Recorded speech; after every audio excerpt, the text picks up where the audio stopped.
Irmãos, hoje nós vamos dar prosseguimento no estudo que nós começamos semana passada sobre a questão da disciplina, a disciplina bíblica, a disciplina eclesiástica, a disciplina da igreja. Como a gente já disse, é um assunto que não é muito falado, é um assunto que é muito esquecido e muitas vezes até combatido dentro das igrejas. Muitas pessoas não gostam de falar disso porque falar dessas coisas e mais do que falar, levar isso a sério e aplicar na prática isso para muitas pessoas não é popular. E de fato não é popular mesmo. Mas a nossa preocupação não é em sermos populares. Nossa preocupação é sermos bíblicos. E isso é uma ordenança do Senhor que vai fazer diferença para aquela igreja. Uma igreja bíblica é uma igreja onde a disciplina eclesiástica, esse tipo de disciplina, ela é de fato aplicada, quer nós tenhamos facilidade em relação a isso, quer não, porque isso é uma ordenança do Senhor e por isso que nós temos que obedecer. Aqui é o texto que a gente leu da confissão, né? De acordo com a mente de Cristo, declarada na palavra, Deus deu a cada uma dessas igrejas, as igrejas locais, comunidades locais, né? Todo o poder e autoridade necessários ao desempenho da forma de adoração e de disciplina por ele instituídas, para observância na igreja, com mandamentos e normas para a aplicação devida e o emprego correto desse poder. Nós falamos na semana passada, só para lembrar um pouquinho, que a gente falou das questões mais gerais, e hoje a gente vai entrar no aspecto mais prático. Que a disciplina, então, é aquela exortação que acontece no ambiente da igreja, baseado em quê? Na ordem, na autoridade dada por Deus. Nós só fazemos isso porque o Senhor delegou essa função para nós. Senão, nós não teríamos nem mesmo legitimidade para fazer. Porque todos nós somos pecadores, isso é fato, mas o Senhor disse que a igreja deve fazer isso e por isso que a gente faz. Quem tem esse poder e autoridade? Ele tem. E ele deu para a igreja exercer aqui na terra. Eu não vou ler tudo, tá, irmãos? É só para a gente passar aqui e lembrar de alguns pontos. Aqui alguns dos motivos pelos quais os propósitos pelos quais nós disciplinamos. Eu não vou ler aqui porque a gente vai ler depois Mateus novamente no decorrer do estudo de hoje, mas os propósitos que eu queria ler com vocês. 3 propósitos básicos. Restaurar e reconciliar o pecador, manter a pureza da igreja e impedir que o pecado se espalhe. Isso aqui a gente vai tirar das escrituras todos esses propósitos. Então, tudo isso aqui está em vista quando a gente entende e aplica a disciplina no contexto da igreja, da maneira adequada. E não com muitas vezes, alguns irmãos aqui vão ter lutas com isso porque já viram um simulacro, uma imitação mal feita de disciplina bíblica acontecendo em igrejas. Que é você achar que disciplina é uma coisa que você faz somente em alguns casos específicos, geralmente questões só sexuais. A gente sempre vê, você já viu disciplina na vida? Eu vi uma vez um jovem caiu e aí eu vi a disciplina lá. Parece que só isso é motivo de disciplina, que só o presbitério faz disciplina. Irmãos, não é isso.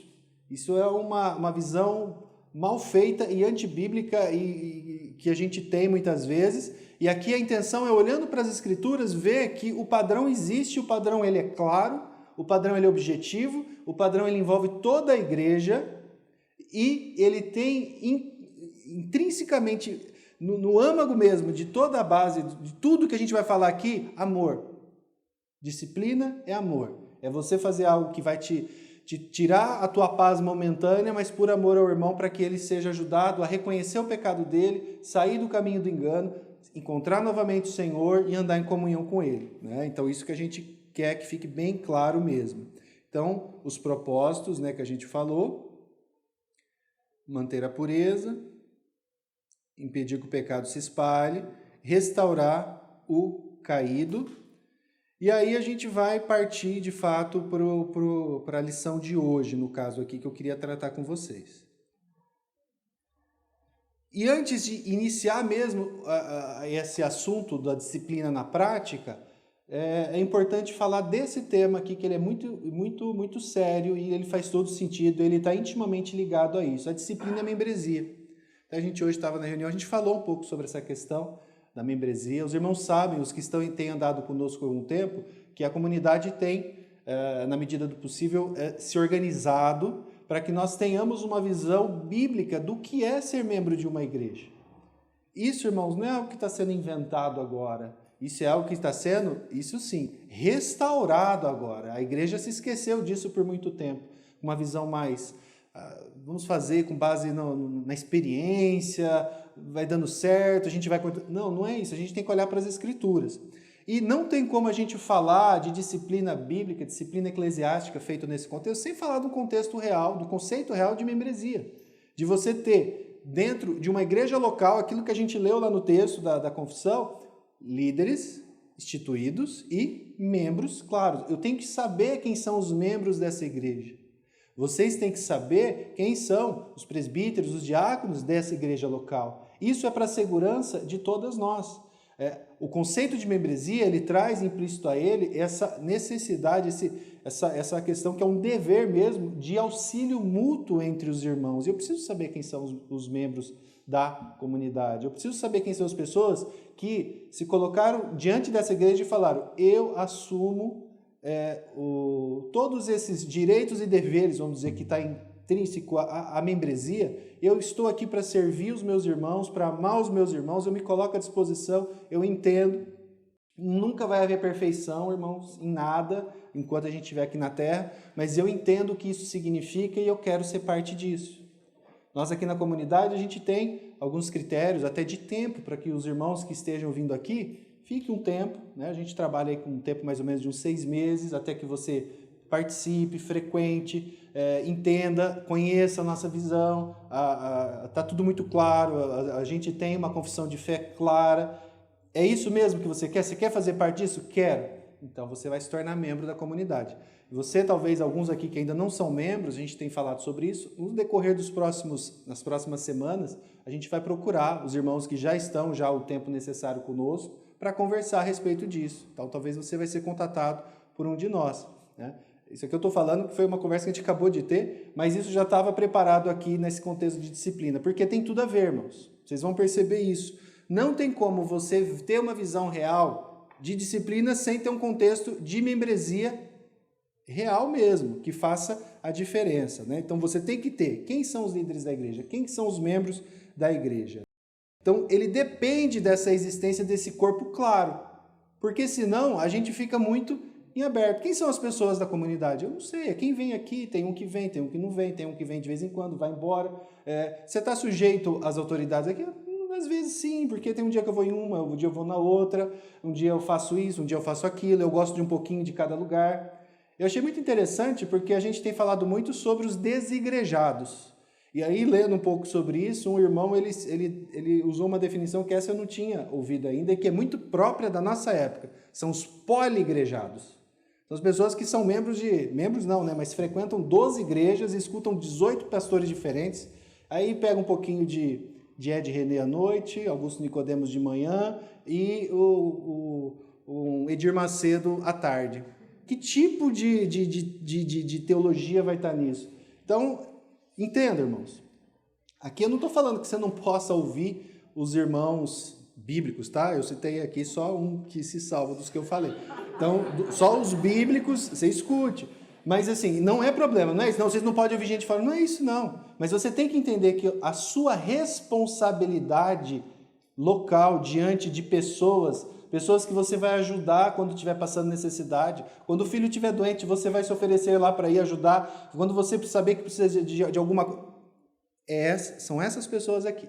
Não que você não possa ajudar outras pessoas, mas você tem uma responsabilidade primeira com essas pessoas com as quais você se comprometeu. E aqui a gente tem muitos outros motivos e a gente já falou sobre isso aqui na comunidade. Você, se quiser, pode procurar lá no YouTube, você vai achar. Mas aqui eu trouxe 3 que eu acho que são muito claros. Primeiro, como que você vai ter um contexto de disciplina se você não sabe a quais líderes você deve se submeter? Quem é a liderança que você se submete? Quem são os pastores que têm cuidado de você? Você que fica só vendo tudo pela internet, quem que são os pastores que cuidam de você? E aí Hebreus 13:17 fala o quê? Obedecei aos vossos guias. Quem são os seus guias? O meu guia é Augusto Nicodemos. Glória a Deus. Eu escuto ele, eu leio ele semanalmente. Mas o pastor Augusto, eu conheço ele assim demais, assim. Eu conheço, mas ele não me conhece, ele não sabe quem eu sou. Entenda, ele é um irmão que tem ajudado e ajuda muitos irmãos com seus escritos, com seus ensinamentos, mas ele não me pastoreia. Ah, mas você vai me oferecer o quê? O Marco, o Flávio, o Danilo? Se o Senhor... Eu já falei... Uma vez eu tinha alguns irmãos com algumas lutas em relação a isso. Eu falei, irmãos, você acha que seria difícil para Deus, se Ele quisesse que você fosse pastoreado pelo pastor Augusto Nicodemos, pelo pastor tantos outros, mas pelo pastor Augusto, por exemplo, você acha que seria difícil para Deus pegar você e levar lá para Recife? É difícil para Deus? Se a gente está aqui, né? Eu não vim para Londrina porque eu quis, eu vim porque o Senhor me trouxe, mas eu estou aqui. Vocês entendem? Então, assim, vocês entendem que o Senhor tem um propósito nisso? Então, a Bíblia é muito clara, eu tenho que obedecer aos meus guias. Quem são os seus guias? Pessoas que não te conhecem? Entenda? Será que isso não é uma fuga sua? É muito mais fácil eu ser cuidado por um pastor que não sabe quem eu sou, não sabe o que eu faço, não sabe o que eu falo, não sabe o que eu penso. É muito mais fácil mesmo. Aqui você está se expondo, você se expõe de fato. Né? Então, quem são os seus guias? Aí a pessoa, tudo que alguém fala, a pessoa vai seguindo. Não, você tem que ter um critério, né? O segundo, aqui mais dizendo respeito aos presbíteros mesmos das igrejas. E é o mesmo texto, inclusive. Um presbítero deve saber, diante de Deus, sobre quais ovelhas ele tem que prestar conta. Porque um presbítero ele tem que prestar conta das ovelhas naquela igreja local. A partir do momento que você foi chamado, por exemplo, a ser presbítero, você se torna responsável pelas pessoas que estão ali debaixo. É lógico que elas têm a responsabilidade delas também, óbvio, mas nós também temos. Aí você pega Hebreus 13, 17, o mesmo texto, só que a continuação.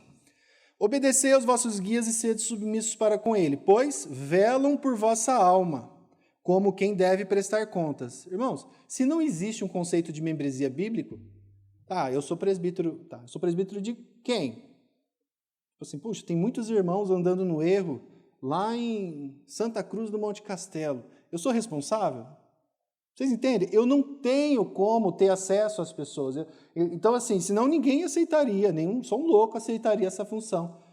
Se aqui, com um grupo pequeno, a gente já tem esse peso dessa responsabilidade, imagina se a gente ficasse responsável por todas as pessoas do mundo. Não, você tem que ter um corpo claro de membros sobre os quais você tem essa responsabilidade diante de Deus, e essa responsabilidade que é extremamente fonte de muito temor para cada um de nós. Então, vocês entendem que quando você rejeita esse conceito de membresia ele não é popular, isso aí só vai atrapalhar o crescimento da igreja. Então, você tem que rejeitar um texto como esse.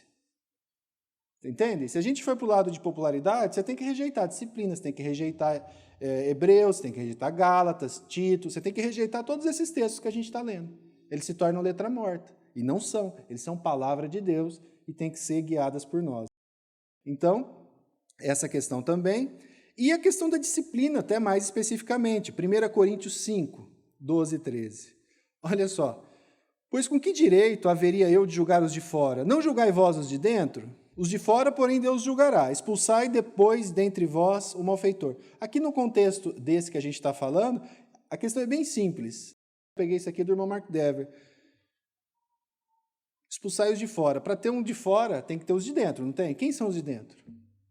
Como que eu sei quem são os membros da igreja? Como que eu sei quem são essas pessoas que devem ser exortadas por mim? Isso é um dever meu de eu chegar e conversar e tratar com esse irmão. Eu preciso saber quem são essas pessoas.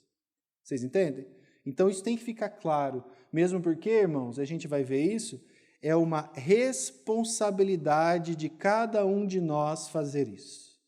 Nós temos uma visão muito errada de igreja, uma visão que é dicotomizada, ela é separada em dois. Então, assim, a igreja é dividida em dois tipos de pessoas. Os líderes, os espirituais, que eles que cuidam de todas essas coisas, de disciplina, de estudo, de pastoreio, de discipulado, e os normais, que só recebem isso.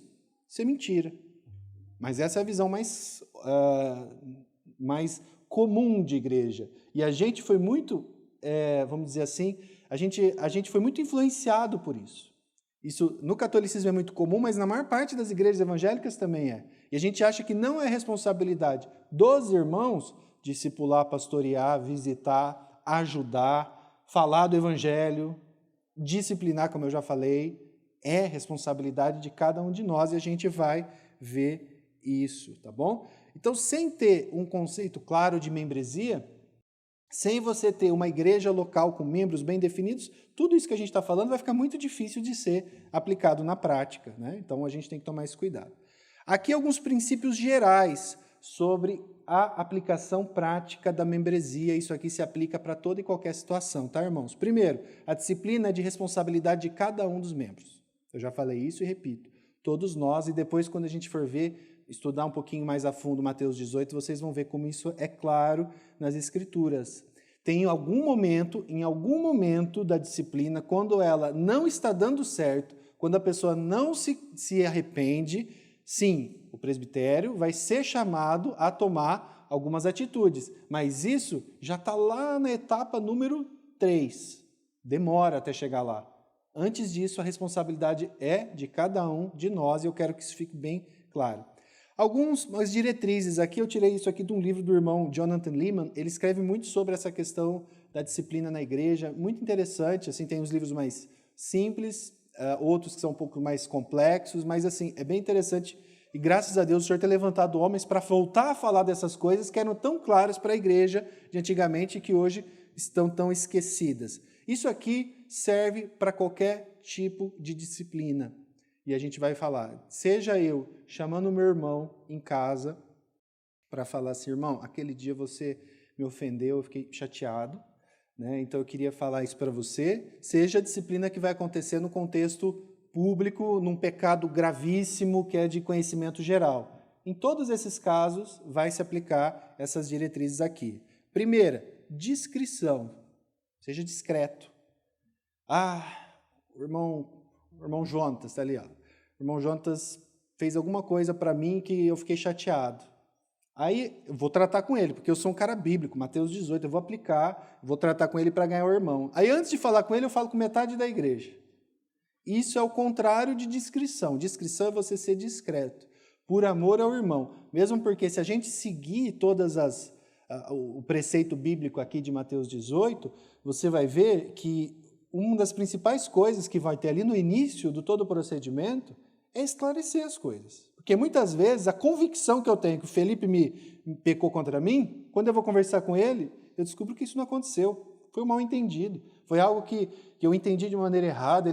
Vocês entendem? Não houve pecado. E isso vai ficar resolvido. Se eu jogo isso para todo mundo, depois, até eu explicar para todo mundo que era só mal entendido e que eu não tenho mais nenhum problema com ele, vai demorar muito e vai ser praticamente impossível. Eu já manchei o nome dele, entendeu? E isso é pecado também. Então a discrição faz parte disso. Segundo, mansidão. Tem gente que tem prazer em chamar a atenção dos outros. Irmãos, a gente tem que ter prazer em obedecer a palavra de Deus, mas não de ver o irmão sofrendo. Isso não. Por isso que a gente faz sempre com temor. Gálatas, capítulo 6, verso 1, primeira parte. Ele vai dizer o seguinte, o apóstolo Paulo. Irmãos, se alguém for surpreendido em alguma falta, vós que sois espirituais, corrigi-o como? Com espírito de brandura. Você tem que ter mansidão para tratar isso. Você não sabe exatamente o que aconteceu. Mesmo que tenha acontecido de fato, a pessoa tenha de fato pecado, você sabe disso. Irmãos, o que separa você dela? Você acha que você não pode cair também? É o Espírito Santo que nos capacita a caminhar nos caminhos que a gente deve andar. E se você se afastar do Espírito Santo de Deus, se afastar do Senhor, não existe pecado que você não seja capaz de cometer. Não existe. Depravação total é isso. Não é que você vai fazer tudo de mal que você pode fazer, mas que dentro de você existe a possibilidade, sim, de fazer cada uma delas. Então, cuidado. Haja sempre com brandura e com mansidão. Porque o que separa você de qualquer pecador, de qualquer miserável que você vê no mundo, é simplesmente o fato que o Espírito Santo de Deus não permitiu que você fez aquilo, porque capacidade você tem.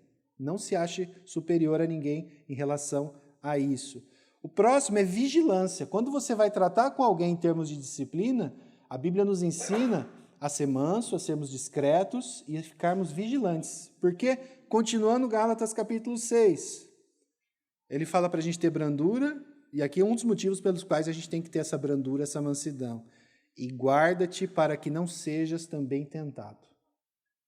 Às vezes, irmãos, é muito fácil isso acontecer. Nossa, eu vou lá tratar tal pecado com o irmão. Onde já se viu o cara cair naquilo, hein? Isso eu nunca faria.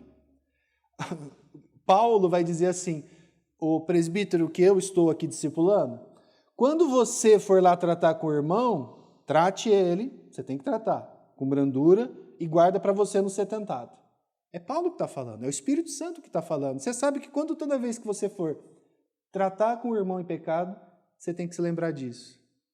Eu posso ser tentado e fazer exatamente a mesma coisa. Se você se acha um ser superior, né, é porque você não tem uma visão bíblica de depravação total e de pecado. Você não entendeu ainda muito bem o que é pecado, né, e a sua condição. Entenda isso. Se você entender isso, você vai tratar os irmãos com esse cuidado. Mansidão, discrição, né, com essa vigilância, porque você pode ser o próximo. Misericórdia tem a ver com aquilo que a gente já está falando. Irmão, se você tiver a condição de quem você é, o pecador que você é, e você vê um irmão caído, sabe qual que deve ser a nossa sensação? De tristeza, de ver que um irmão que é igual a você está ali no chão, sofrendo, passando por um momento difícil, ou às vezes por conta das consequências do pecado, mas outras vezes porque ele ainda não percebeu que ele está em pecado, ele ainda continua em pecado. Nós temos que ter misericórdia. Nós temos que ter, porque pela graça de Deus você não está caído, mas poderia ser você. Judas, né? Judas não tem capítulo, né? Mas versos 22 e 23, ele vai dizer, compadecei-vos de alguns que estão na dúvida, salvai-os arrebatando-os do fogo. Aqui a gente não está falando de disciplina em si, mas de um princípio geral. Pessoas ali que estavam sendo levados por falsos ensinamentos, que tinham tido o ensinamento correto, ouviram o ensinamento errado, eles estavam na dúvida. Às vezes, qual que é a nossa vontade? O cara, puxa vida, eu fui tão claro, aí vem o outro, fala um monte de abobrinha, ele acredita, deixa o... O que Judas vai ensinar? Tenha compaixão dessas pessoas que estão na dúvida. Vão lá, você está com raiva? Esqueça isso, tenha compaixão, vai lá e salve. Salve eles, busque eles, né? Lógico, o Espírito Santo é que vai guiar em relação a isso, mas ele pede para que a gente faça isso. Clareza, muito importante que nós sejamos claros na nossa abordagem. Às vezes um irmão peca contra mim, por exemplo, em alguma situação bem específica, digamos que ele fofocou a meu respeito. E eu entendi isso. Então, qual que é a maneira correta de eu chegar e abordar esse irmão? Eu chegar e falar assim, irmão, uma pessoa, fulano, me disse que você falou isso a meu respeito. Isso é maledicência. E eu fiquei muito chateado. Isso aconteceu de fato? Esse é o jeito fácil, ser claro, ser direto. Muitas vezes a gente faz o quê? A gente fica, cara, você sabia que falar mal dos outros é errado? Sabia, então. Pois é, né, cara? Então, né? Aí você volta para casa e fala assim, falei com o irmão, ele não se arrependeu. Às vezes você não foi claro o suficiente, você não teve coragem, entendeu? E aí você já leva para o passo 2, que a gente vai ver depois, já vou levar o outro irmão lá junto. Seja claro, seja direto, mesmo porque, às vezes, especialmente se foi um mal-entendido, a pessoa não vai lembrar, né? Não vai ser tão claro. Seja direto, seja claro, né? Seja objetivo. E por último, a questão da decisão. Disciplinar é horrível. Nesse sentido, humano nosso. É maravilhoso porque é uma ordenança do Senhor, mas para nós é difícil. Disciplinar um filho é difícil, chegar e tratar com uma pessoa um pecado da pessoa é difícil, tira a gente da zona de conforto, te coloca numa situação que você não sabe qual vai ser a reação dela. Mas uma vez que você tiver clareza da parte do Senhor que você tem que tratar aquilo com aquele irmão, trate. Seja claro. Não titubeie, não fique... Isso eu estou falando tanto para a igreja, para o presbitério, quando tiver que fazer isso, quanto para os irmãos, quando tiver que tratar algum pecado específico com os irmãos. Se da parte do Senhor estiver bem claro para você, vá lá e trate. Mas vai ser difícil sim. Ore bastante, trate diante do Senhor primeiro, tenha clareza, mas trate. Lembre que você não faz isso porque você é melhor que a outra pessoa, porque tudo isso que a gente leu até agora deixa claro que não existe essa do melhor e do pior. Você faz isso porque você teve uma autoridade que foi delegada a você pelo próprio Senhor de manter a igreja pura, de tentar restaurar o irmão, de não permitir que o pecado daquele irmão se espalhe, tá bom? Isso aqui são princípios gerais que se aplicam a toda e qualquer disciplina. O próximo ponto que eu queria tratar com os irmãos é como que essa disciplina, então, na prática, deve ser exercida.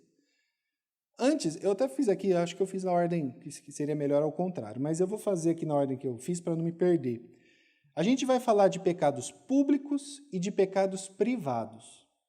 A ordem dos pecados privados é a ordem que está em Mateus 18. Se você quiser já deixar aberto Mateus 18 aí na sua Bíblia, a gente vai ler bastante esse texto. A ordem, a sequência, o cuidado, a observância é Mateus 18. Contudo, quando você vai estudar esse tema, você vai perceber que muitos irmãos vão fazer uma ressalva em relação a esses pecados, que são os pecados públicos. E para esse tipo de pecado, aquele trâmite que está lá em Mateus 18, aquela sequência de ir 1 a 1, aí depois ir 2, ele está dispensado, ele deve estar dispensado. Por quê? E a gente vai ver por quê. São pecados que têm uma natureza um pouco diferente daquela ofensa pessoal que eu tive contra o irmão. O irmão Berkoff vai dizer o seguinte: com pecados públicos se quer dizer não meramente pecados cometidos em público, mas pecados que causem ofensa pública e muito geral. Então é aquela coisa que de fato não é uma coisa assim que tipo eu fiz de errado e praticamente todo mundo da minha roda ficou sabendo. Isso não é um pecado público, isso várias pessoas ficaram sabendo, tem que ser tratado. Mas pecado público, a gente vai ver, é algo de uma grandeza maior. Tanto em relação a quem ele ofende, e de maneira muito específica, porque esse pecado ele afronta diretamente até o testemunho da igreja aqui na terra. Pela sua própria natureza, elas não ofendem o irmão em particular, mas a igreja em si, direta ou indiretamente. O que seria ofender a igreja diretamente? Por exemplo, um irmão da igreja que cuida da administração foi pego desviando dinheiro da igreja. Todo mundo ficou sabendo. Todo mundo, às vezes isso até vaza para a imprensa. Volta e meia a gente fica sabendo de situações assim, né? O pastor foi pego com dólar na cueca indo para os Estados Unidos. Né? Eu não inventei isso. Pois é. Isso é uma situação pública que ofende a igreja de maneira direta, especialmente se o dinheiro for da igreja. Uma situação assim, há necessidade de... Não, temos que separar um irmão que foi ofendido, ir lá e tratar... Não, é um pecado tão público que ele precisa ser tratado em público. Ele precisa ser tratado com a igreja. Por quê? Para que os irmãos entendam que aquilo é algo sério. Porque às vezes a pessoa fala assim, tá, mas descobriram que o pastor estava roubando a igreja e fugindo para os Estados Unidos lá. Aí pegaram ele. Ele está voltando. O que a gente faz? Aí ele pega e liga correndo aqui.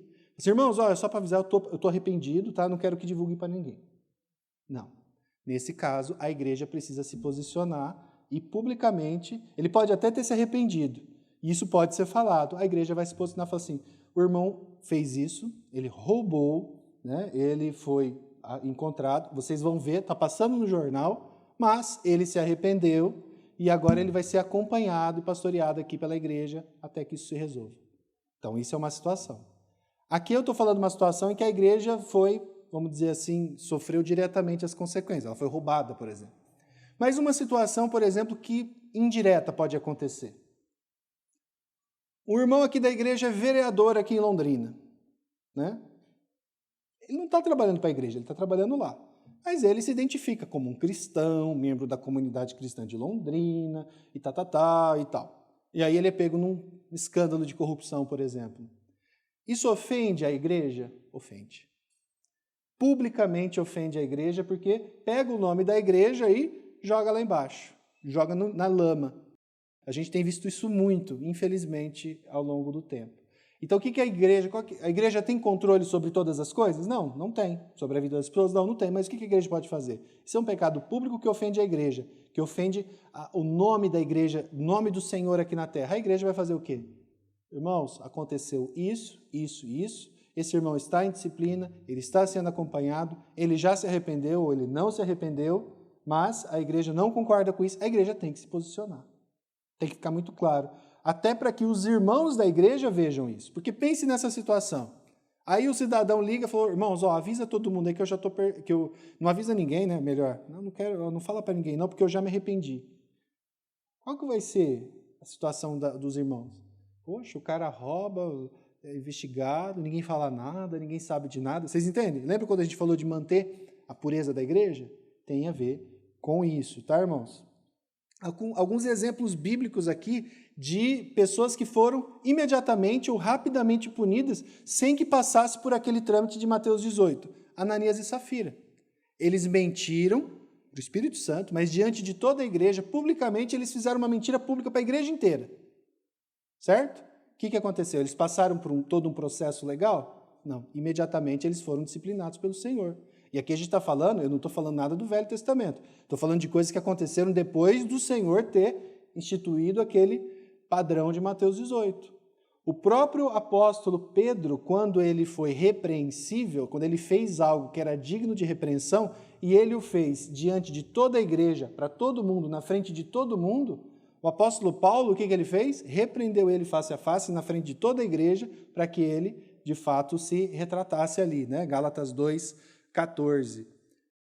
Paulo repreendeu Pedro, porque Pedro ele falou uma coisa, ele fez algo errado na frente de toda a igreja, ele foi repreendido na frente de toda a igreja.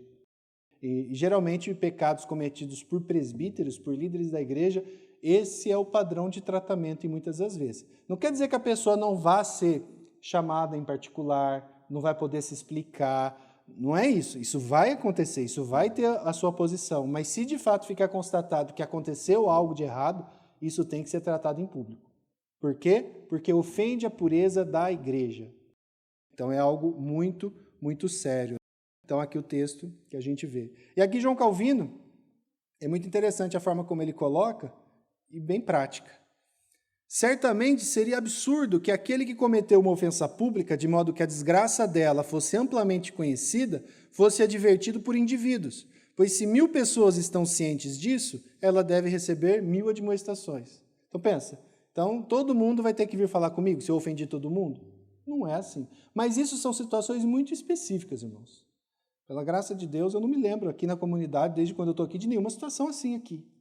Graças a Deus. Isso aqui é uma coisa muito pontual, mas eu acho importante colocar, porque a gente está diante disso todo dia, vendo na televisão, vendo em jornal, vendo notícias de pastores, pessoas que se dizem pastores, líderes de igreja se envolvendo em escândalos assim terríveis, horríveis, e às vezes a gente fica olhando, onde que está o erro aí, além do pecado do cidadão? No fato da igreja deles, do quais eles são membros, do quais eles são líderes, não se posicionar e fingir que nada está acontecendo. Então isso é algo que deve ser feito. E aqui a gente vai falar dos pecados privados em si, que a gente vai falar de Mateus 18:5. E aqui o padrão que o nosso Senhor estabelece para o tratamento de um pecado cometido de forma privada, de forma individual, quando uma pessoa peca contra a outra. Que isso aqui é o padrão que nós temos que seguir, e isso aqui sim, de fato, diz respeito a coisas que nós aqui vemos todos os dias, cada um de nós aqui. Aqui, irmãos, eu quero que fique muito claro, eu não estou falando nada aqui que é coisa de presbítero, coisa de diácono, é coisa para você. Para você, é para mim, é para cada um de nós. Tem que ficar muito claro para nós. Isso é uma exortação e uma ordem que o Senhor nos dá. A primeira coisa que deve ser feita, irmãos, quando você tiver alguma situação em que algum irmão fez algo para você que você considera pecado, e aquilo não foi tratado imediatamente, porque às vezes você não viu, às vezes você não estava ali, às vezes você foi pego de surpresa, é a abordagem particular. Se algum irmão fez algo para mim que eu considero pecaminoso, ou se ele está fazendo algo de errado, eu vejo que ele está num caminho de erro perigoso, qual que é a primeira coisa que eu devo fazer? Eu vou chamar ele sozinho para conversar. Lembra? Discrição, mansidão. Eu estou com muita raiva dele, então ora antes. Se você sabe que não vai conseguir ser brando, ora, então não vá lá não. Espera mais um pouco, trate diante do Senhor, porque você deve fazer do jeito que o Senhor ensinou. O Senhor mandou ter espírito de brandura, ter espírito de misericórdia. Se você não tem isso, espera mais um pouco. Mas você vai chamar esse irmão e vai tratar com ele em particular, de maneira clara. Irmão, aquele dia lá, aquilo que você disse me ofendeu profundamente. Porque você me humilhou na frente da igreja, você contou uma mentira, seja lá o que for, e vai deixar muito claro o que aconteceu. Tá? Onde que está escrito isso, irmãos? Mateus 18:15. Se o teu irmão pecar contra ti, vai arguí-lo entre ti e ele só. Se ele te ouvir, ganhaste a teu irmão. Então, qual que é o alvo aqui, irmãos? Ganhar o irmão. O texto está escrito. Vocês entendem que aqui o alvo não é disciplinar no sentido, eu vou lá dar uma chicotada nele. Não é esse. O alvo é ir lá para restabelecer o irmão. Porque o irmão pecou contra você. O pior problema ali não é o pecado que ele, a ofensa que ele fez contra você. Isso é ruim, isso dói, isso machuca, isso faz a gente ficar mal. Mas o pior mesmo é o cara estar no pecado. Isso é o pior de tudo. Porque o pecado mata, o pecado destrói. Você pode estar ofendido, mas ele tem pecado. A situação dele é pior que a sua. Então, o propósito aqui é amoroso. É você chegar e falar assim, vai ser tão difícil essa conversa. Mas alguém precisa avisar esse irmão que ele está pecando. Que ele está sendo maledicente, ele está sendo mentiroso, ele está sendo enganador, seja lá o que for. Entende? Qual que é o propósito, irmãos? Amor. Restaurar, buscar esse irmão e trazer ele para junto do Senhor novamente, confessando seus pecados. Então, esse é a nossa motivação, né? Obediência ao Senhor e amor ao irmão. E aqui a gente está falando de amor verdadeiro, não esse, como o Marco diz, né? O amor que o mundo ensina, esse amor entre aspas, que é um amor de mentira. Isso é amor. É um amor que coloca em risco a minha tranquilidade. Pensa, eu trabalho o dia inteiro, chego em casa cansado, como, aí tem meus filhos, cuido ali deles. A hora que eu poderia sentar e assistir um jogo de futebol, não, eu vou ter que visitar aquele irmão que pecou contra mim e falar para ele que ele... É gostoso fazer isso? Mas isso é dever nosso, porque a gente precisa, às vezes isso vai ajudar e vai tratar aquele irmão, ou vai esclarecer as coisas entre eu e ele também. Olha que texto interessante e bonito. Provérbios 27, 5 e 6. Melhor é a repreensão franca do que o amor encoberto. Leais são as feridas feitas pelo que ama, porém os beijos de quem odeia são enganosos. Olha que texto forte. Leal é a ferida de quem ama. Aqui a gente talvez entenda isso bem no contexto de um casamento, né? Isso acontece com uma certa frequência. Mas, irmãos, a gente tem essa responsabilidade entre nós, entre eu e você.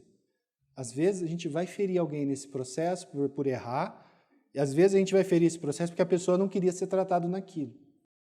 Mas isso é para ajudar, é para salvar, é para tratar, isso é por amor. Isso é para que Cristo seja cada vez mais parecido na minha vida e na sua vida. Tá? Agora, aqui tem uma outra questão. Muitas vezes eu estou ferido também. E o que acontece? O irmão me fere. O irmão Dair falou um negócio que eu fiquei chateado, fiquei magoado. Não, eu estou bem, eu estou tranquilo. Mas por dentro eu estou... Nossa, aquele cara lá... Estou com raiva. Você entende que isso se torna raiz de amargura? Se isso não é tratado, quantas e quantas vezes, irmãos? Você não quer falar com a pessoa porque você não quer se indispor com ela. Mas no fundo, você está com raiva, você está falando mal pelas costas, você está julgando, a gente faz isso ou não faz? Bem sincero. Então, muitas vezes, essa questão aqui de Mateus 18:15 serve exatamente para isso também. Serve para tratar o irmão? Serve, mas serve para me tratar. Porque daí o que eu vou fazer? Eu vou pegar esse coração irado, magoado, eu vou tratar de, Senhor, eu quero resolver isso. E eu vou chamar o irmão para conversar. Irmão, aquele dia lá, eu estou bem chateado com você, estou bem magoado. Mesmo porque, o que vai acontecer? Ele vai ter a oportunidade de se explicar. E pode ser que seja um mal-entendido. Ou pode ser que esse irmão fale, puxa, me perdoa, de verdade, eu não queria te magoar, mas eu entendi, eu te magoei, me perdoa. A partir daí, irmão, se você continuar com raiva, tudo aí é um problema seu, já não é do irmão. Mas a maior parte das vezes isso vai ser tratado. Olha Levítico 19:17. Não aborrecerás teu irmão no teu íntimo, mas repreenderás o teu próximo, e por causa dele não levarás sobre ti pecado. Você entende que muitas vezes o seu irmão peca contra você, e aí você fica em pecado porque você fica com raivinha, não quer perdoar, e aí não quer tratar também. A gente tem que cuidar dessas coisas, tá bom?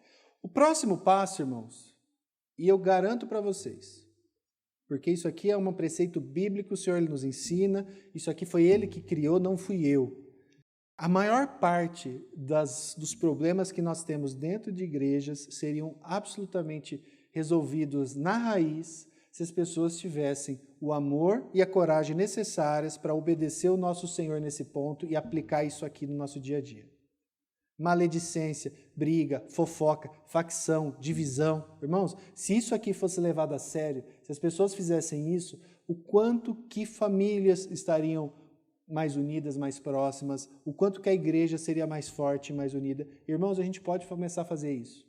Não pela sua força, não pela minha, isso aqui é totalmente antinatural para um ser humano fazer, mas isso é o que o Senhor nos ensina e Ele não vai te ensinar e te determinar nada que Ele não te capacite a fazer pelo Espírito Santo dele. Se Ele te ordena, Ele te capacita, desde que você o busque com a motivação correta. Tá?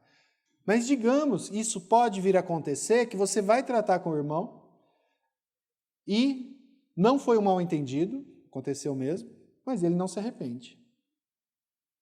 Não, eu não vou mudar a minha posicionamento. Eu continuo achando isso, eu vou continuar fazendo, eu não vou mudar isso. O texto nos leva então, Mateus 18, 16, a um outro momento que é o de admoestar de forma privada. Não é particular, não é eu e ele. Mas, olha o que Mateus 18, 16 diz. Se, porém, ele não te ouvir, via de regra, ele vai ouvir. A maior parte das vezes vai ouvir se isso aconteceu, foi feito da maneira como o Senhor ordenou. Mas se ainda assim ele não te ouvir, você vai tomar contigo uma ou duas pessoas para que, pelo depoimento de 2 ou 3 testemunhas, toda a palavra se estabeleça. Olha como isso é sério. Se aquele primeiro passo não deu certo, a pessoa continua impenitente, não mudo. Eu acho isso mesmo de você. Eu continuo com a minha posição. Eu vou continuar fazendo isso. Aí você vai fazer o quê? O Senhor nos ensina. Eu vou pegar 2 e 3 testemunhas. Por que o Senhor nos ensina isso? Isso é um preceito muito antigo da legislação judaica e que o nosso Senhor reafirma. Que qual que é a busca de você ter 2 ou 3 testemunhas? É que a verdade seja estabelecida. Então, Deuteronômio 18:15 vai dizer o quê? Uma só testemunha não se levantará contra alguém por qualquer iniquidade ou por qualquer pecado, seja qual for que cometer. Pelo depoimento de 2 ou 3 testemunhas se estabelecerá o fato. Essa era a ordem. Eu sou a testemunha, eu vi o que aconteceu, ele cometeu um pecado, lá no Velho Testamento, ele precisa ser morto. Uma testemunha não se levanta, tem que ter 2 ou 3, por quê? Pode ser, a gente sabe, o Senhor está tratando com pecadores, não está?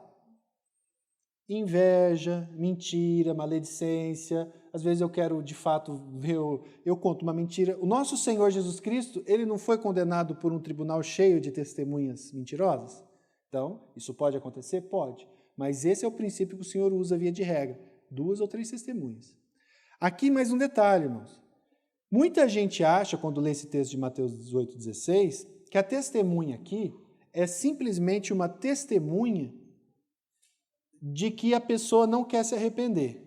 Então, por exemplo, eu chego aqui pela manhã na igreja, estou entrando aqui, aí o irmão pega e passa e me ofende.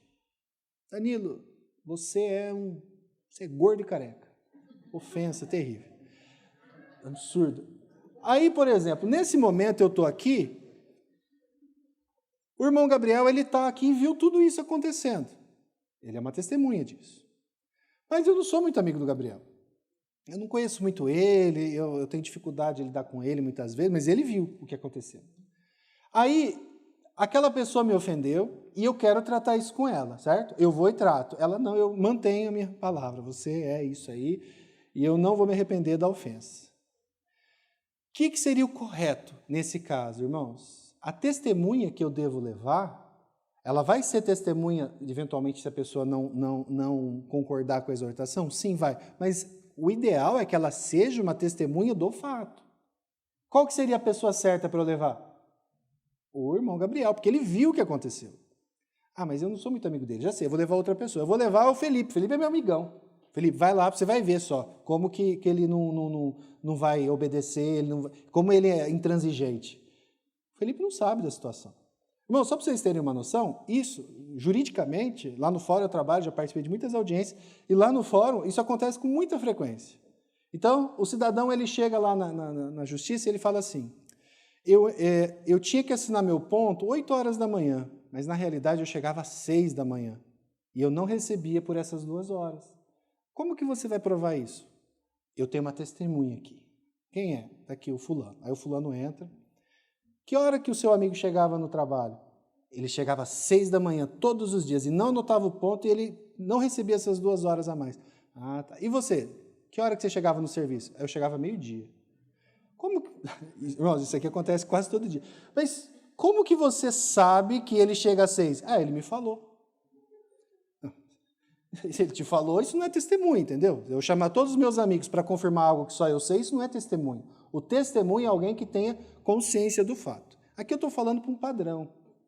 Tem situações em que isso não vai acontecer, porque não tem testemunha. E aqui a igreja tem que tomar muito cuidado, ela tem que ser muito sábia. Por exemplo, problemas que acontecem dentro de casa. Mulheres que são agredidas, filhos que são agredidos, às vezes não vai ter testemunho. E aí o que a gente faz? Não. Como você não cumpriu aqui, você vai ter que continuar. Não é assim. A gente vai ter que lidar com muita sabedoria, muito discernimento. Mas no padrão, o padrão é esse. Quem teve consciência do fato, quem ficou sabendo, essas pessoas devem ser minhas testemunhas, tá? Aqui o irmão Nicodemos ele escreve o seguinte, ó. Para que se estabeleça a veracidade da palavra do ofendido, é preciso que sua acusação seja apoiada por pessoas que testemunharam o ocorrido. De que forma pessoas alheias aos fatos poderão colaborar para o estabelecimento da verdade num caso assim? Aí, quando eu for levar a questão para a igreja, eu falo assim, ó, tem 3 testemunhas aqui. Quem são, Danilo? É a minha esposa e o meu filho. Eles viram? Não, eles não viram, mas eles concordam comigo. Isso não é testemunho, né? Então, o segundo passo seria esse. A pessoa não se arrependeu quando eu fui tratar com ela em particular, então eu vou pegar, nesse caso, nesse exemplo, eu vou pegar esse irmão que me ofendeu e falar assim, irmão Gabriel, lembra aquele dia que aquela pessoa fez aquilo? Então, eu estou ofendido, eu considero aquilo que foi um pecado, você entende isso? Não, eu entendo isso também. Então, e eu já fui falar com ele, ele não se arrependeu, ele se mantém na prática do pecado, e como você viu, eu gostaria que você fosse comigo para a gente tratar nós dois juntos com isso, para ver se ele se arrepende, para ver se ele muda. É isso. Ah, mas eu não gosto do Daniel, o Gabriel, eu tenho vergonha. Irmão, isso aqui é a ordenança do Senhor. É muito mais fácil eu chamar um amigo meu que não sabe do fato? É, mas é errado. O certo é fazer dessa forma, porque a verdade tem que ser estabelecida. Próximo passo é a exortação pública. Porque digamos que daí vai eu e o Gabriel junto, a gente senta, conversa, irmão, aquele dia, você fez isso, eu fiquei ofendido, e o irmão fala, é verdade, eu vi, aquilo lá é pecado, o cara fala, não quero saber, eu considero que, eu não ligo, eu não me importo que você ficou chateado, eu não me importo que está na Bíblia, eu não me importo. Aí a gente vai ter que fazer uma outra prática, Mateus 18, 17, a primeira parte. E, se ele não os atender, atender quem? O ofendido, e a testemunha, ou as testemunhas. Se ele não atender, aí você vai dizer a igreja. Quem é a igreja aqui? Aí aqui é onde o cidadão que é fofoqueiro, ele fala, agora eu já posso contar para todo mundo, vou contar para a igreja toda, né? Não, não é isso. Aqui, vocês perceberam que nessa situação específica, a gente não falou em nenhum momento da necessidade de que um oficial da igreja esteja envolvido? Não precisa ser um presbítero, a não ser que o presbítero tenha sido ofendido. Se foi uma irmã que foi ofendida e outra irmã que foi a testemunha, vão ser elas que vão resolver essa disciplina. Se ainda assim não se resolver, agora sim. Aí esses 2 irmãos, 3 irmãos, eles vão procurar a liderança da igreja.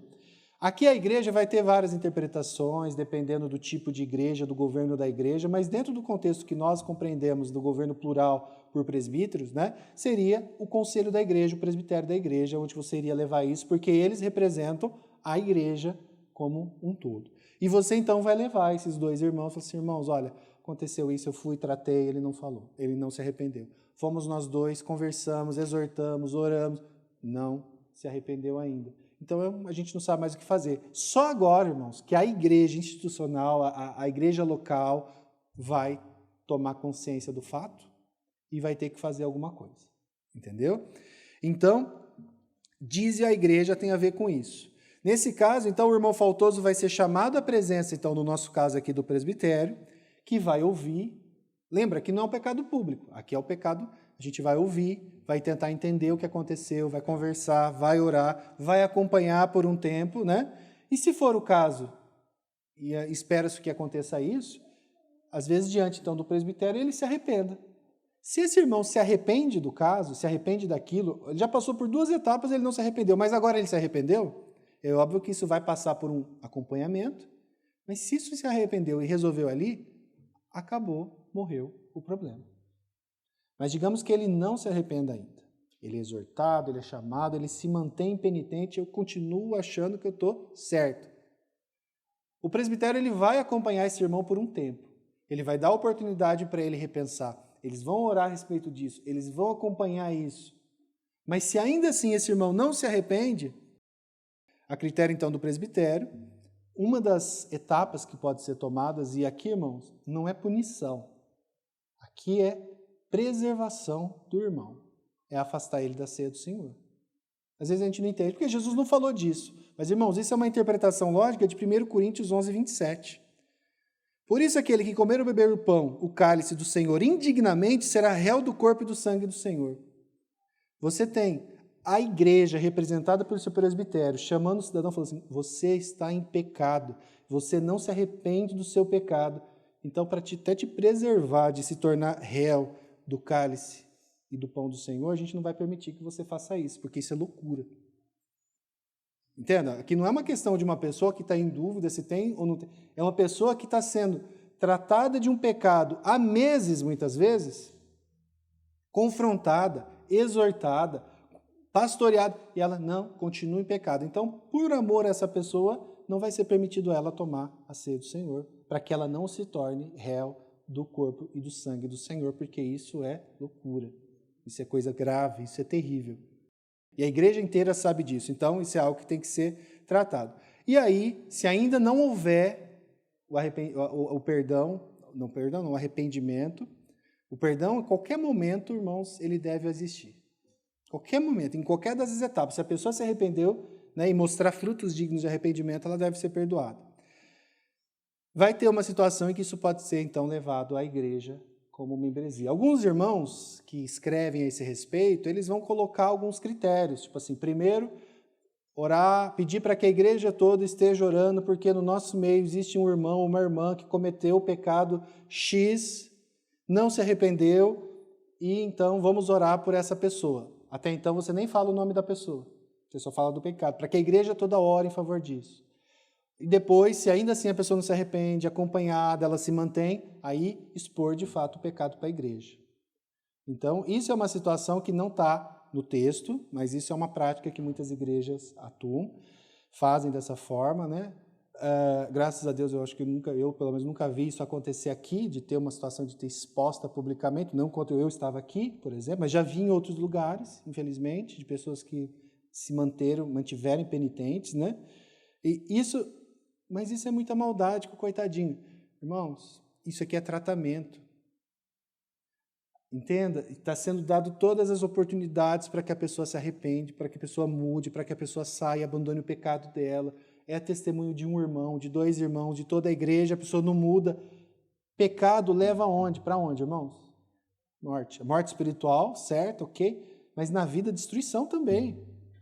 Então isso é cuidado, isso é zelo. Né? Não é algo que a gente quer, que alegria fazer isso. Não, mas é algo que tem que ser feito até por o cuidado daquela pessoa, da alma daquela pessoa. Aqui, qual que é a função da igreja? Por que vai expor, então? Lembra? A gente tem que cuidar da pureza da igreja. Os irmãos têm que entender que a igreja leva a sério pecado. Porque o Senhor leva a sério o pecado. Então aqui é o zelo da igreja. E aqui lembra que a gente falou da membresia? Possivelmente esse é o tipo de coisa que não vai ser feito numa reunião pública, igual a gente está fazendo aqui, uma reunião da membresia. Né? Você chama os membros da igreja, as pessoas que estão compromissadas com a igreja, e aí expor a situação. Não é aberto, não vai estar no YouTube, não é nada disso. É você chamar a igreja, como por exemplo, a gente faz reunião de prestação de contas. Reunião de prestação de contas, a gente chama os membros da igreja. Não é todo mundo. Quem não é membro da igreja, via de regra, não vai participar. Apesar de poder, pode, mas não vai. Mas nesse caso aqui é a membresia da igreja. Qual que é a finalidade? A igreja vai orar por aquela pessoa, cuidar para que também não caia, como o Senhor nos ensina e nos exorta, e ficando bem claro aqui que maledicência não tem lugar. Se isso está acontecendo, o irmão vem, você ficou sabendo do fulano, você já exorta ele na hora. Isso é disciplina também. Porque maledicência é pecado. É pecado. E quando a igreja está obedecendo o preceito bíblico e membros da igreja começam a fazer fofoca daquilo, ele já faz outro pecado. Aí é ele que tem que ser levado à disciplina depois. E por último, se ainda exposto à igreja, a pessoa se mantém impenitente, ela não quer saber, ela se mantém, eu estou firme no meu propósito de se manter naquele pecado específico, e aí a gente chega no último ponto, que é a excomunhão. Ex, para fora, comunhão, é você ser tirado da comunhão. E se ele não os atender, dize-o à igreja. Essa é a primeira parte, a parte da exortação pública. E se recusar ouvir também a igreja, considera-o como gentil e publicano. Esse é o texto. Irmãos, aqui a gente lê, são 3 versículos, Parece que é uma coisa assim, nossa, você chega, isso aqui a gente está falando de meses, de muita oração, de jejum muitas vezes, de muita gente envolvida, de muito sofrimento, de muita lágrima derramada, de muita situação a ser tratada, até chegar nesse ponto. Por isso que é muito raro a gente ver isso. Via de regra, o cara abandona antes, vai embora, ou, o que se espera, ele arrepende, ele se arrepende de fato. Se ainda assim, depois de tudo isso, ele se mantém impenitente, obstinado, teimoso, a igreja então deve fazer o quê? Considerar ele como gentil e publicano. O que é o gentil para o judeu? É um não-judeu. Ele não é dos nossos. Talvez ele até vai continuar vindo aqui, mas ele não é mais membro da igreja, e eu não o considerarei mais como irmão. Não quer dizer que eu não vou mais cumprimentá-lo, não vou mais conversar, não é isso. Mas eu não posso olhar para ele e falar, ali vai um irmão meu. Não é. Por que ele não é? Pecadores que não estão dispostos a se humilhar por causa de seus pecados não pertencem à igreja de Cristo. Precisam ser excluídos após terem recebido todas as chances para o arrependimento. Irmãos, aqui não é assim. Eu já ouvi muito isso aqui, de alguns irmãos. Fulano fez isso. Um crente que é crente nunca faria isso. Não faz. Crente pode fazer cada coisa, irmão. Faz. Mas se ele fez, ele foi exortado por 1, por 2, pela igreja, foi chamado, e ainda assim ele, eu vou continuar, eu não estou nem aí. Aí sim, ele vai ser chamado então de gentil e publicano. Não é mais um dos nossos. Não é mais um dos nossos. É uma medida última, acompanhada via de regra, então, ela sempre vai vir assim, de temor e tristeza, mas qual que é o propósito? Lembra que a gente falou lá atrás? Manter a pureza da igreja, fazer com que os irmãos tenham temor do pecado, medo do pecado, para que ele não se espalhe, e buscar restauração. Porque quando o irmão, muitas vezes, se essa pessoa for crente mesmo, passou por tudo isso, ainda não se arrependeu, mas ela pode ainda ser crente? Pode. A hora que ela sair e se ver sozinha lá fora, pode ser que ela olhe e se arrependa em algum momento e volte. Isso já aconteceu, irmãos, na história da igreja? Muitas e muitas vezes. Teve muitos irmãos que passaram por todo esse processo, saíram bravos, nervosos, está tudo errado, e passou um tempo eles voltaram. Outros nunca voltaram porque nunca foram dos nossos. Mas a grande maioria, simplesmente continuou fazendo a mesma coisa errada na igreja a vida inteira, porque ninguém nunca chegou e falou para eles. E eles continuaram como se aquilo fosse normal, e eles morreram dentro de uma igreja sem crer no Senhor, porque eles achavam que tudo aquilo era normal e ninguém nunca confrontou meu pecado. Esse é o meu maior receio. Esse deve ser o nosso receio. Não permitir que esse tipo de coisa aconteça no nosso meio. De que uma pessoa que anda comigo, que toma ceia comigo, que vai na minha casa, seja alguém que viva na prática constante do pecado e nunca ninguém chegar do lado dele e falar assim, você precisa se arrepender e crer em Jesus Cristo.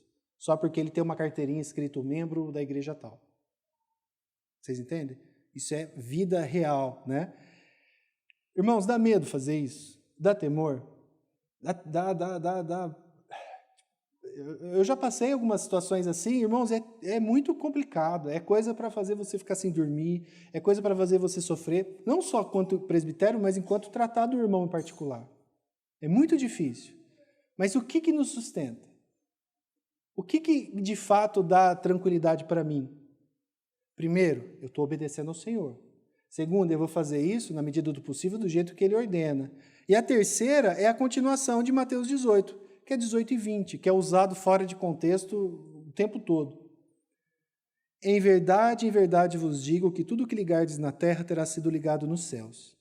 Tudo que desligardes na terra terá sido desligado nos céus. Em verdade também vos digo que, se dois entre vós sobre a terra concordarem a respeito de qualquer coisa que porventura pedirem, ser-lhes-á concedida por meu Pai, que está nos céus. Porque onde estiverem 2 ou 3 reunidos em meu nome, ali estou no meio deles. Isso aqui, irmãos, é o texto que fala de disciplina, daquilo tudo que a gente falou até agora. Então, o que a gente tem que ter a segurança, a tranquilidade, a clareza quando a gente for passar por esse processo? Quem está conosco o tempo todo? Jesus Cristo. Ele deu a ordem, Ele capacita e Ele vai estar do nosso lado. Vocês entendem isso? Então vai dar medo, vai dar temor, vai dar frio na barriga, vai. Mas o Senhor está do meu lado, eu estou fazendo algo que Ele mandou. Então isso tem que ficar bem claro para nós o tempo todo. E por fim, a restauração, irmãos. Em todo e qualquer tempo, havendo verdadeiro arrependimento, e arrependimento se mostra como? Frutos dignos de arrependimento. O processo disciplinar vai ser encerrado, inclusive após a excomunhão. O cara acabou de ser excomungado da igreja, saiu, não é mais membro e tal. No dia seguinte ele veio e falou, irmão do céu, eu cheguei em casa e me arrependi. Eu entendi o que aconteceu. Eu quero voltar à comunhão. Ele pode ser readmitido. É lógico, vai ter acompanhamento? Vai ter pastoreio? Vai ter discipulado? Vai ter tudo isso. Mas ele pode ser, e isso é motivo de alegria para toda a igreja. Para a igreja, então, chamar essa pessoa e se alegrar novamente com ela, porque ela foi reinserida no nosso meio, a disciplina surtiu efeito, ele viu que ele estava em pecado, ele pediu perdão por aquilo e, glória a Deus, ele voltou. E aí a gente tem que entender que essa é a finalidade, irmão, uma delas. Restaurar, trazer de volta, tirar aquela pessoa daquela prática horrível do pecado, que ele estava ferrado e ele não queria abandonar de jeito nenhum. E isso é motivo de alegria. E a igreja ela deve, então, receber essa pessoa com alegria, com amor, não jogando na cara, não improperando, porque Deus não impropera. Ele faz isso com você, quando você pede perdão pela 50ª vez o mesmo pecado, ele joga na tua cara? Não. Por que a igreja joga na cara? Por que a igreja impropera? Então a gente tem que ter esse cuidado. Então, irmãos, graças a Deus por esse tempo aqui, eu até passei um pouquinho do que eu gostaria, mas como é algo que a gente conhece pouco, não vê tanto, eu acho que é importante que a igreja entenda. Aqui uma aplicação que eu quero que fique muito clara, eu já falei, mas eu quero repetir, irmãos. Você consegue entender que isso é responsabilidade sua? Vai ter pessoas que só você sabe o que ela está passando. Só você sabe que ela está na prática do pecado. Só você vai poder chegar nessa pessoa e tratar isso com ela. Isso é um dever seu, por amor, para que aquela pessoa não continue naquele caminho de erro, aquele caminho de engano, aquele caminho perigoso. Então, que nós tenhamos isso muito claro para nós.